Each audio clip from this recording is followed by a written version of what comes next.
Hello, and welcome back to my channel. So every day, it feels more and more like we are living inside of an episode of Black Mirror. Today I will be talking about AI songs, their implications, and how they might affect music in the future. But before we get into talking about all this AI and futuristic technology, I do want to take it back to the simple days. No technology, no futuristic stuff, just good old simple black and white books. Today I'm very excited to be talking to you guys about Book of the Month. Because at the end of the day, there really is nothing better than a good book, and with Book of the Month, you will never be in short supply of those. Book of the Month is a popular and fast-growing online book service for readers. Their team vets hundreds of books each month, which means you're spoiled for choice. And with a curated selection of new and early release titles, you can spend way less time searching for a book you want to read and more time reading something that you don't want to get up from. You know, if you don't really read as much, this may not make sense to you, but I feel like sometimes when books get big, they can almost become bigger than themselves to the point where reading it doesn't really feel like an escape anymore. So I really love that Book of the Month goes out of their way to find emerging authors and otherwise provide me with titles I may not have had the chance to hear about and read otherwise. So my first pick this month was Did You Hear About Kitty Carr? And I knew I had to get this one because every intriguing story starts with a wealthy person dying and leaving behind a massive fortune. My next pick this month was Yours Truly because I'm a sucker for a romance, but not like a fairy tale, just a very realistic modern one, and this one is definitely that. And Book of the Month is completely risk-free, so if it's ever taking you longer than you anticipated to read your picks, you can skip any month, any time, and you won't be charged. Honestly, what keeps me from buying hardcover books a lot of the time is the price, because what if I don't like the book? But that's definitely not a worry with Book of the Month because they have the best prices for hardcover new releases, and they also just have amazing titles to pick from, so you're definitely going to get something you like. Book of the Month now has audiobooks also, so you can choose to get a hardcover book or audiobook all in the same subscription. And with the Book of the Month app, I can purchase or listen to audiobooks wherever I go. But before you drop everything and read, you need to drop everything and head on over to bookofthemonth.com because new members can sign up for just $5 with the code FLOWERS. So massive thanks to Book of the Month for sponsoring today's video, and now let's get to talking about AI. If you've been on the internet for a while, you likely kind of saw this coming.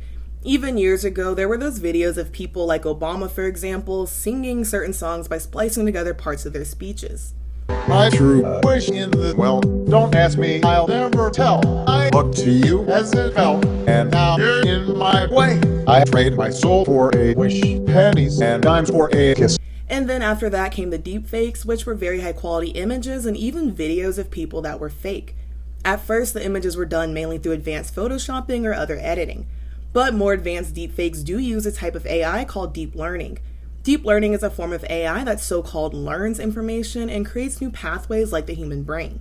Deep learning models can take in complex patterns in pictures, sounds, and images in order to create complex products. This kind of AI can be used for things such as facial recognition, moderating content, and even helping determine diagnoses using images of cells. Of course, the product of deep learning is often images or recordings that resemble people or things we recognize in the real world with whatever adjustments were intended. There are often even unintended results sometimes. Unfortunately, the majority of deep fakes are used for nefarious purposes. Of course, we've seen the ones of politicians or CEOs saying things that are hateful or otherwise out of character. However, a lot of these deep fakes are pornographic as well. In 2019, over 15,000 deep fakes were created. According to The Guardian, 96% of these deepfakes were pornographic, and 99% of those images had female celebrities' faces mapped onto those of porn stars. By the end of 2020, over 85,000 deepfakes were detected. A 2021 Cyber News report has estimated that the amount of deepfakes in existence has nearly doubled every 6 months since 2018, meaning their prevalence is growing exponentially. AI audio deepfakes are also referred to as voice clones or voice skins. These voice clones have been used to make it seem like well-known people have made disparaging statements that they didn't make. Even worse, they've been used to make fake ransom calls. In March of 2019, a UK subsidiary of a German energy firm paid almost £200,000 in ransom after receiving a call that was really a voice clone of the CEO. In recent years, this has also become a popular scam on WhatsApp. Just a few weeks ago, I saw a TikTok where a girl's family got one of these calls, but she was at home, so they knew it wasn't real. But that realization came after a scary exchange where a mother thought that her daughter had been kidnapped and she was speaking with her captors. I pick up the phone and I hear my daughter's voice and it says, "Mom," and she's sobbing. And I was like, "What happened?" And she's like, "Mom, I messed up. And she's sobbing and crying. And then I hear a man's voice say, put your head back, lie down. And then I'm like, wait, what's going on? And this man gets on the phone and he's like, listen here, I've got your daughter. This is how it's going to go down. You call the police, you call anybody. I'm going to pop her stomach so full of drugs, I'm going to have my way with her and I'll drop her off in Mexico. And at that moment, I just start shaking. I'm like, what? In the background, she's going, help me, Mom, please, help me, and bawling. And you have absolutely no doubt in your mind that that was her voice. Oh, 100% her voice. 100% her voice. It was never a question of, who is this? Or it was completely her voice. It was her inflection. It was the way she would have cried. I never doubted for 1 second it was her. I was like, that I don't have $1 million. I'm like, fine, whatever, just don't hurt my daughter. Then he wants $50,000. She was upstairs in her room going, what? What's going on? More colloquially, in the case of music, a lot of us just refer to these voice clones as AI songs or AI covers. Over the past few months, AI songs have been floating around the internet, with several accumulating hundreds of thousands and even millions of views. Examples include Ariana Grande singing Diamonds in Kill Bill, and there are also ones of Kanye and Rihanna singing Kill Bill also. I got on TikTok while taking a break from researching for this video and even saw one of Travis Scott singing Cookie by New Jeans. An AI recreation of Rihanna singing Cuff It went viral on Twitter and got over 1 million views. Several of the Ariana and Rihanna AI covers have become part of this joke about fans finally getting more music from them, and it's also just a weird implication that if fans don't want to wait for an artist to put out music, they can just start making AI covers of the artist. Some of these fans even feel justified, claiming that AI songs are okay because artists aren't putting out music at the pace that they want. There are comments of people proud these covers exist saying, oh, we took matters into our own hands because so-and-so won't release music, which is honestly an embarrassing and a disrespectful take. Drake has been a major target of these AI songs. People have made voice clones of him singing everything from Kill Bill to Munch to Jisoo's Flower. When the AI cover of him rapping Munch hit the internet, Drake said it was the final straw. And in several cases, original songs have been created using Drake's voice and other artists' voice, of course. One such example for Drake is Heart on My Sleeve, which also features an AI version of The Weeknd singing. The viral song was created by an artist called Ghostwriter977, who posts AI covers on TikTok. Heart on My Sleeve has since been removed from TikTok, Spotify, Apple Music, and YouTube. Some are commending Ghostwriter for his work and saying he's going to shake up the music industry. He's kept his identity private so far, likely in order to make it harder for him to be sued. Ghostwriter claims he used to be a songwriter in the industry and maybe still is, but was barely paid. Even if Ghostwriter is a working songwriter, using someone else's voice to get your work out there is not the right answer. Even if an artist is talented, it's still not ethical for them to use another artist's voice to boost their music. Because at the end of the day, people aren't only listening to these original AI songs because they're good, but because they sound like an artist they already know and feel like they have an established relationship with. And of course, it does sometimes suck that talented people get overlooked because their fan base is smaller, but that still doesn't make it right. At this point, these AI songs are using an artist's likeness to infiltrate their fan base and capitalize off of it. If it remains unregulated, they could potentially create entire discographies of original songs with an artist's voice and then profit off of it, and the artist doesn't see a dime. And let me just say, the fact that a lot of these artists are already rich doesn't matter. It doesn't make it okay to cross boundaries like that. Aside from that, creating these AI covers associates artists with music that's not theirs, so it can potentially affect their image in a way they did not consent to. Some people are saying, oh, well, these songs are better than what the artist actually puts out, so it's a win. Whether the song is good or bad, the person did not consent to it. And I know some are going to argue that famous people don't always consent to things like paparazzi or being talked about on social media. And while I agree, and I also agree that those things can be harmful, there's still the difference that it's clear another person is interacting with that artist as a separate entity. Universal Music Group, who owns some of the industry's biggest labels, has called for streaming services to take these AI songs and covers down. They also want to block AI companies and software from accessing their music in order to prevent these covers from being made or at least mitigate some of them. In a statement to NPR, Universal claimed, "The training of generative AI using our artists' music, which represents both a breach of our agreements and a violation of copyright law, as well as the availability of infringing content created with generative AI on DSPs, demand-side platforms, begs the question as to which side of history all stakeholders in the music ecosystem want to be on. The side of artists, fans, and human creative expression, or on the side of deepfakes, fraud, and denying artists their due compensation." And I do just want to take a side note and say we are part of the music ecosystem. That's just not the people at the top. It's not the artists. The fans as well are included in the musical ecosystem. Recently, Good Morning America aired a segment regarding the dangers of AI covers and how the industry is taking action. In it, lawyer LaRon Rogers calls for those making the covers to remember that by doing this, they're violating copyright laws. Experts warn this technology could lead to major legal battles. When you put up a song, whether it's on TikTok or if you put it on through YouTube, well, you're distributing music, and then you may be subject to copyright laws or takedown policies from those platforms. Rogers said it's likely to predict major labels and publishing companies will band together to regulate AI song covers, which means taking legal action against anyone disseminating them. So while these songs have recently gone viral, it's actually not new. In 2020, Roc Nation filed copyright strikes against YouTube uploads, claiming the content unlawfully used AI to impersonate Jay-Z, rapping other artists' songs, even Shakespeare's To Be or Not to Be soliloquy.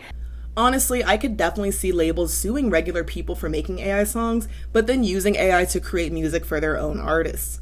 Individual actions do have a ripple effect, especially in industries that are constantly adjusting to trends and people's tastes.